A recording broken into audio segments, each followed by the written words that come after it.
Hello, welcome. We're delighted to have Peter Jackson-Main with us today in the first of a series of interviews that the General Naturopathic Council, GNC, is running.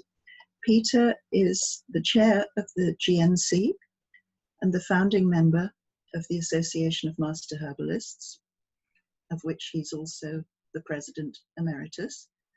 We'll ask Peter to introduce himself first, and then we'll be asking a series of questions. Hello, Peter. Hello, Gillian. Thank you. Not much more to say other than that you've said. I've been a herbal medicine practitioner for nearly 30 years, and I've been involved in naturopathy and natural medicine much longer than that. So for me, all I really want to say about myself, for me, naturopathy is a way of life. Okay, thank you.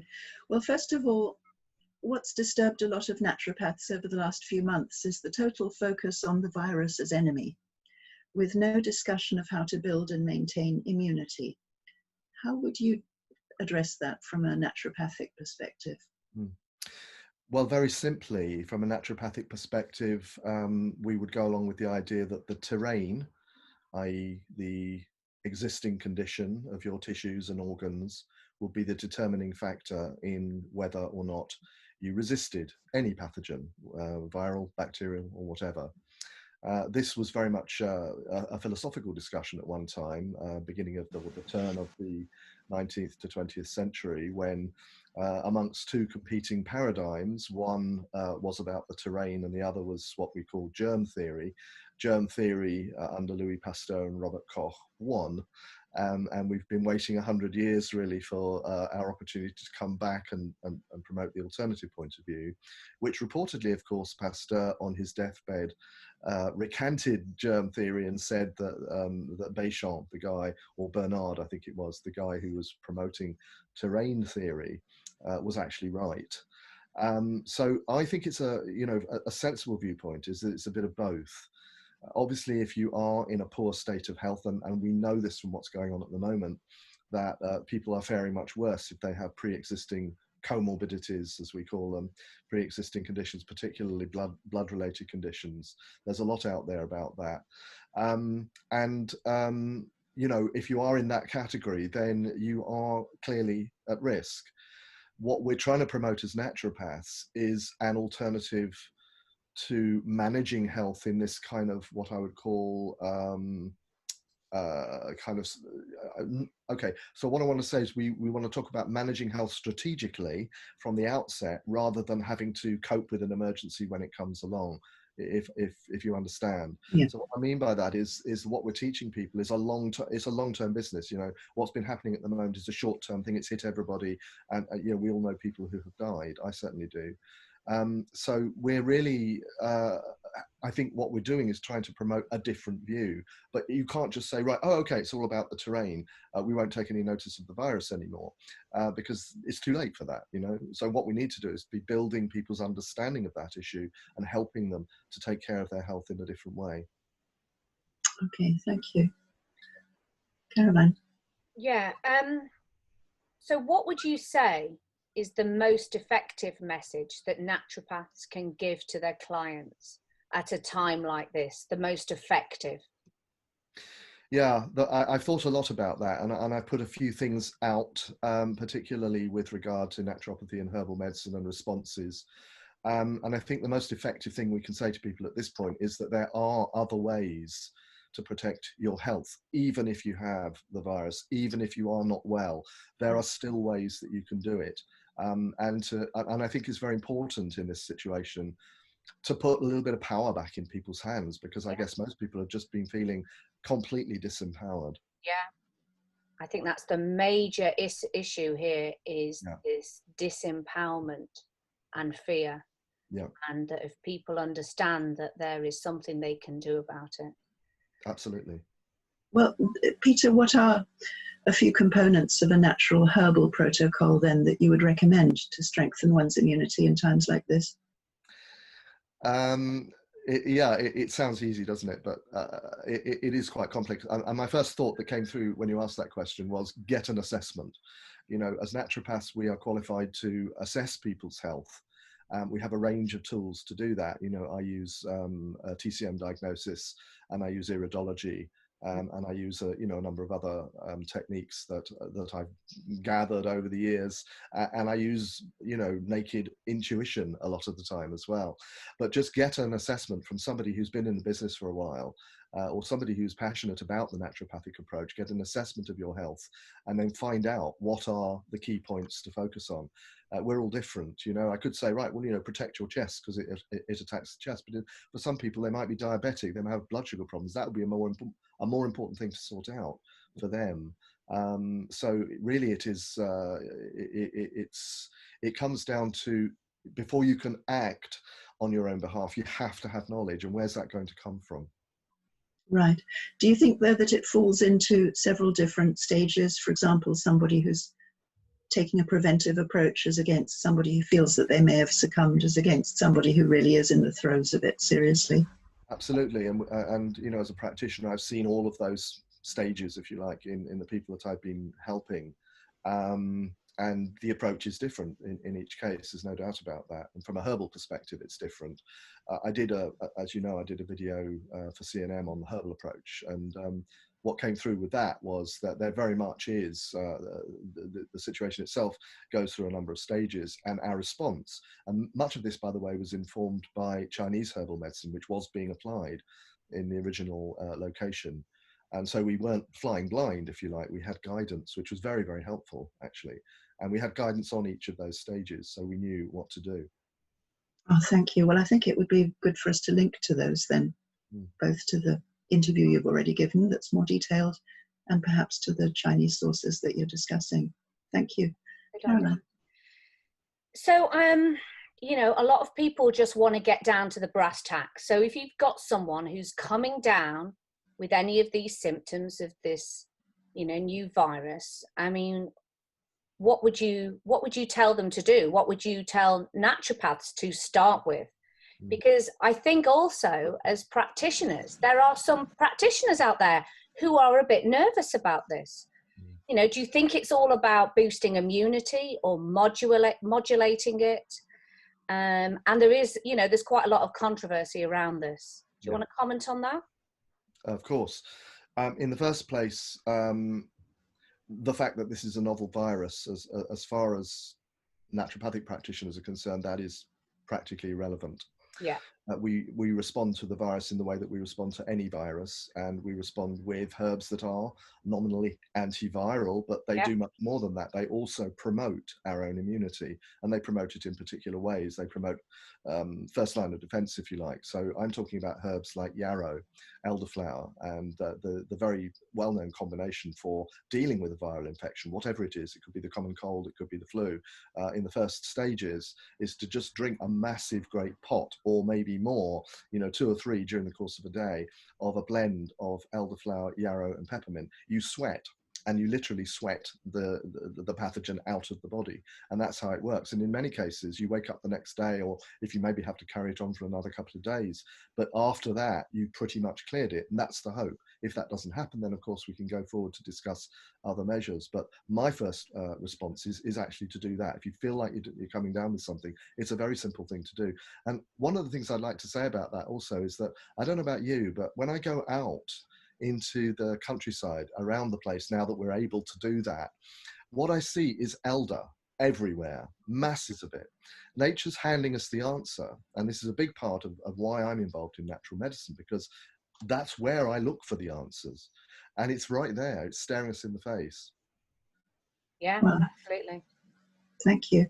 And what other initiatives can you recommend to maintain strong immunity, perhaps in the medium to longer term, apart from those herbal approaches?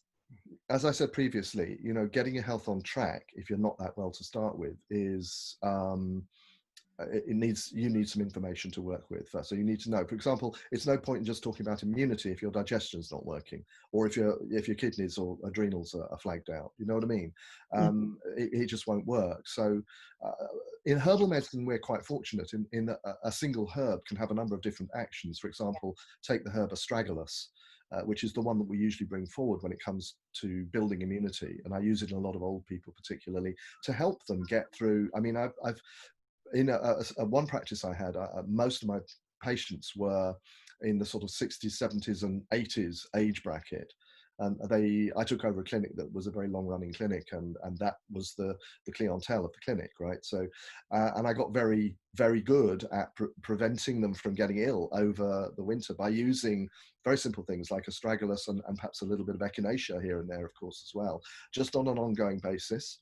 To keep that immunity going, and also to keep them out of the doctor's office, where they would inevitably receive, the usual kind of flu prophylaxis, if you like, which in many cases would actually make them sicker. And that's what I was seeing. So I think that it can be that simple.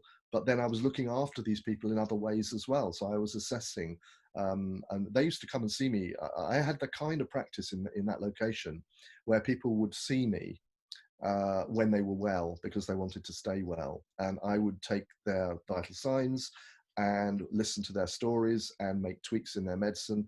And for them, herbal medicine and naturopathy was a way of life. And that it was such an opportunity. That was up in Lancashire. There had been 4 or 5 very famous herbalists at the beginning of the 20th century and sort of going into the middle of the 20th century who worked in that location. There was a huge community of people who were doing that. And I have to say that in all of my time there, 13 years I spent in that clinic, I could count the number of people, and bearing in mind we have an aging demographic in that clinic, I can count the number of people who died on less than the fingers of one hand. Wow. It was truly extraordinary the way we managed to help those people who were, no, the doctors would have said, you can't get away without your flu jab, you can't get away without your whatever, isolation, whatever it happens to be, So we are, some of us are well practiced at helping people in this regard. Fantastic. Thank you very much.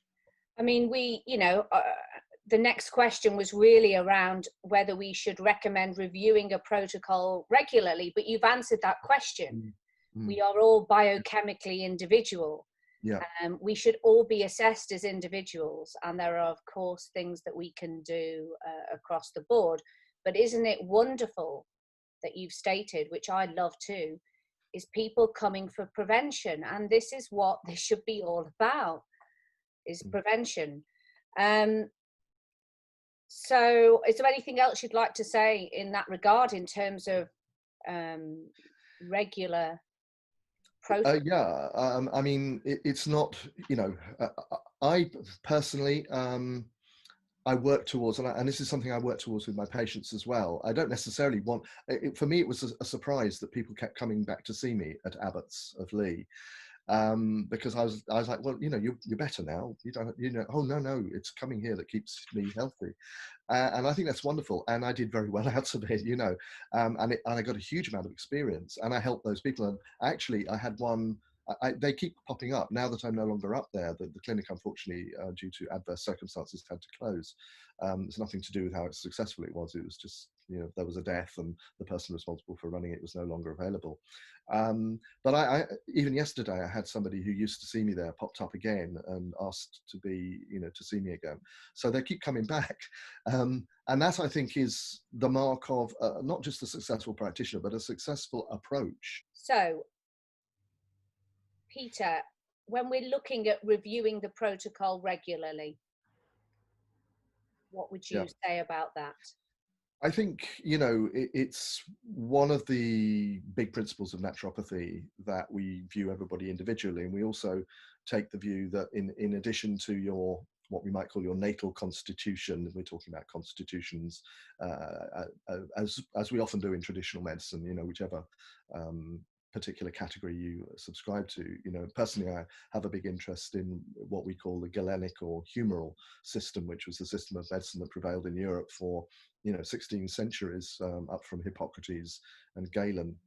And it's based on individuality, but that individuality is always changing as well. So it makes perfect sense to me that people should have regular checkups or check into their practitioner, especially if they're not, if things are perhaps starting to slip in some ways, just to get that input. Myself, I do see practitioners for myself, because sometimes it's very difficult to be to have that degree of what's the word, objectiveness. Objectivity, yeah, about yourself. On the other hand, I also encourage people to be self-regulating as much as possible. So we're also giving people the tools to maintain health. And that's also a very important part of what we do, I think, so that, you know, you have things you can do in your own home because you've been taught them already, like the tea thing that I mentioned earlier. You know, you just make sure you have that in just in case you need it. People go away with two things, really. They go away with the care that I'm giving them as their practitioner, but also some tools for the management of their own health. Yeah, Peter, you make a really, really good point there, which I think is, you know, so important to put out to practitioners, is that you really, really do need to look after yourself. And I agree with you. I myself will see different practitioners because we are often not the best at being objective, and we see things the way we see things, and it's good to get another point of view. So I think that's a really good message to put out. Thank you. Yes, this has been a strange time, these last few months, with everyone being ordered to lock themselves indoors, social distance, and wear a face mask. What approach do you think naturopaths should be taking towards others in this difficult landscape? This is a very difficult question, and I'm treading very carefully around it. I think, you know, my own view, I tend to work on a very tolerant, on the basis of tolerance, if you like, towards other people's viewpoints and other people's beliefs.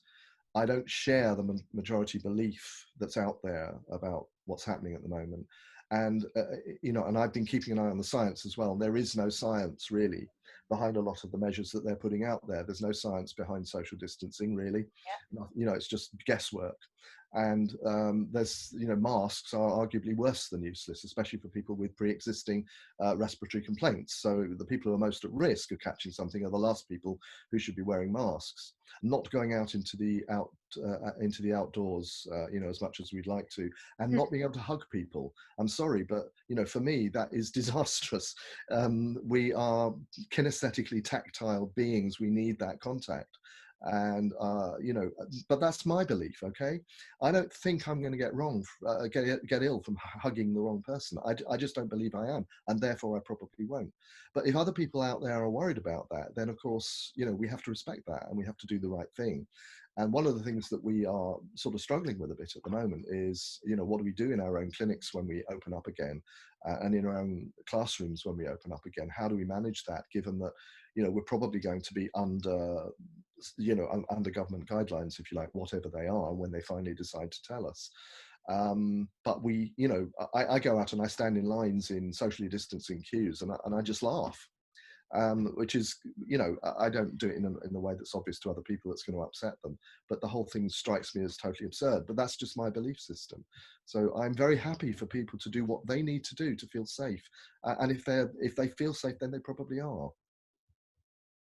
That's the placebo effect. Yeah, it's a tough one. It's yeah, I agree with everything you say. We have to respect people's opinion, but I agree the science is very well, it's not really there on most of it. So I mean, I guess looking forward, you know, our lives are going to change a lot when we come out of this. So what place do you see natural medicine going forward? And also, very importantly, the role of our members, and how this changes or needs to change in any way looking forward. Okay, so there's one word that comes forward here, and that is education. And I'm involved in education as well. And what I'm telling our students in this time, for example, is you are so important going out of this institution with the knowledge that you have. It is needed out there. More and more people are turning towards practitioners like ourselves. More and more people are opening up to the message. You wouldn't necessarily know that because there are massive attempts to silence that and suppress it out there as well. So we're not, you know, the public at large is not aware of how big the critical mass is becoming. So then we have to get out there and we have to educate people through the patients that we attract. And we have to do blogs and webinars and put ourselves and our point of view out there in a kind of, politically correct way, of course, but we have to start that education process. And the first thing we have to educate people on is you will not beat a virus if the rest of your body is, in a poor state of health, whatever that might mean, whether it's a hereditary problem or a problem of just having lived the wrong way for so many years. We have to start cleaning up our act now as individuals, I think. We have to be teaching people that actually that old paradigm of, do what you want, live how you like, and there'll be a pill to fix it, doesn't work anymore, because look where it's got us. The people who are on all the pills, the people who are sort of medicated for things like diabetes, are the ones who very often are dying, unfortunately. And if there were another answer for them, to treat chronic illness, because what's behind all of this is a massive iceberg of chronic illness affecting our entire population. Yeah. Yeah, I couldn't agree more. And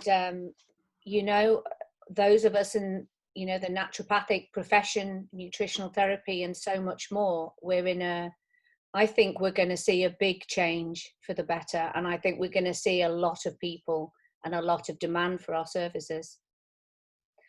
So thank you for your time, Peter, and we're going to hopefully follow up with more videos, more interviews. For people watching this, if you're interested in joining us, then click on the website and email us, and just contact us for more information. But yeah, thank you, Peter, for your time, and we'll hopefully hear from you again soon. It's a pleasure. Thank you very much.